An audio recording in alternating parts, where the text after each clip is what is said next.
Presiden Republik Indonesia Prabowo Subianto tiba kembali di tanah air pada Selasa, 14 Oktober 2025, usai menghadiri konferensi tingkat tinggi, KTT, perdamaian Sharm el-Sheikh di Republik Arab Mesir yang mempertemukan para pemimpin dunia untuk menyaksikan penandatanganan perjanjian perdamaian dan penghentian perang di Gaza.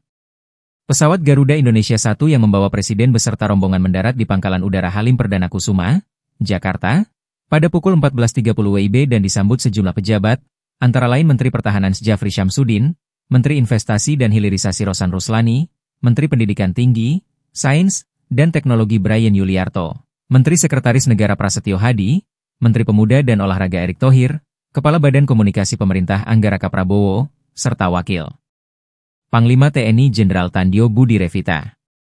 Dalam forum tersebut, Presiden Prabowo menyaksikan langsung penandatanganan dokumen perdamaian oleh Presiden Amerika Serikat Donald Trump, Presiden Mesir Abdel Fattah el-Sisi, Presiden Turki Recep Tayyip Erdogan, dan Emir Qatar Sheikh Tamim bin Hamad Al Thani. Duduk bersebelahan dengan Presiden Prancis Emmanuel Macron, Presiden Prabowo menjadi representasi komitmen dan konsistensi Indonesia terhadap perdamaian dunia. Atas kontribusinya, Presiden Trump memberikan apresiasi besar kepada Presiden Prabowo, yang mencerminkan pengakuan dunia terhadap peran aktif Indonesia dalam mewujudkan perdamaian dan upaya kemanusiaan di Gaza.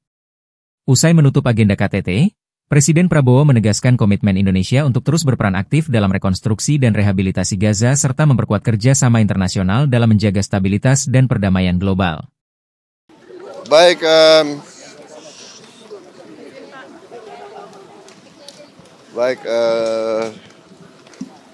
terima kasih saudara-saudara. Saya baru saja tiba dari Mesir, ya, Sharm el-Sheikh. Di situ kita kumpul, saya kira banyak tokoh dari banyak negara, menyaksikan tanda tangan pokok-pokok persetujuan rencana gencatan senjata yang nantinya mengarah kepada perdamaian keseluruhan. Jadi ya ini usaha yang besar. Kita berdoa bahwa ini akan sukses. Tapi saya kira ini awalan yang baik.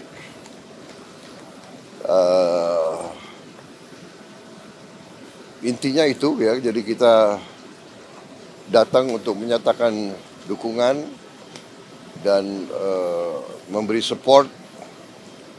Yang penting gencatan senjata sudah berjalan, kemudian segera pasukan Israel akan ditarik, tentunya sesuai tahapan-tahapan. Sandera-sandera sudah dilepas, masih ada beberapa yang mungkin yang jenazahnya yang belum ketemu. Saya kira itu intinya ya. Jadi ya Indonesia tentunya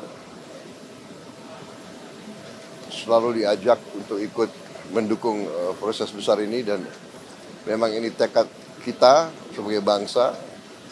Tekad saya, puluhan tahun saya membela Palestina. Puluhan tahun sejak saya masih muda. Kita terus-menerus mendukung kemerdekaan Palestina, rakyat Palestina. Dan alhamdulillah ya kita bisa berbuat. Indonesia selama ini aktif. Kita kirim bantuan, kita kirim kapal, kita kirim Hercules berkali-kali. Saya kira rakyat Palestina dan rakyat Timur Tengah melihat bagaimana komitmen Indonesia. Kita juga kirim bantuan pangan cukup besar, ya.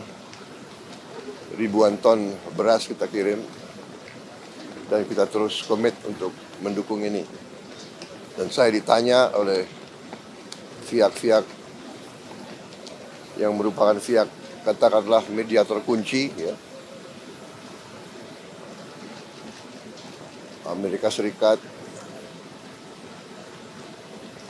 dengan Turki, Qatar, Mesir, negara-negara yang langsung berurusan sama Palestina, mereka bertanya gimana kesiapan Indonesia. Kami katakan kami siap. Kalau diminta pasukan penjaga perdamaian, pasukan peacekeeping, Indonesia siap. Itu sudah saya tegaskan. Kita sekarang akan bicara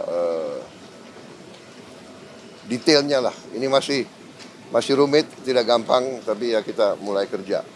Ya, itu dulu ya. Terima kasih. Dengan Trump, Pak, itu apa, Pak?